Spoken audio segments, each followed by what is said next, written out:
মেয়ে দীপ্তি আর তৃষা দুজনেই প্রতিদিন নদীতে স্নান করতে যেত।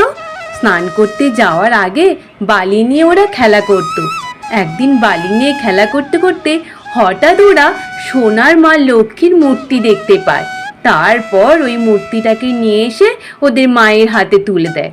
রাত্রিবেলা ঘুমানোর সময় ওর মা স্বপ্নে দেখেন মা লক্ষ্মী দেবী বলছেন যে আমার একটা মন্দির গড়ে তোল। অমনি ওর মা বলে যে মা, আমরা কি করে মন্দির গড়ে তুলবো আপনার, আমাদের যে ওই রকম ক্ষমতা নেই। পরের দিন ওই তৃষার মা গরু নিয়ে নাঙ্গল করতে করতে হঠাৎ একটা চকচকে মাটির হাঁড়ি দেখতে পায়। যখন দেখে সোনা ভর্তি মাটির হাঁড়ি, ও তখন খুশি হয়ে গিয়ে মা লক্ষ্মীর একটা মন্দির তৈরি করে। তারপর ওই মন্দির সারা জীবন ওই মন্দিরে ওর সেবার কাজে লেগে থাকে।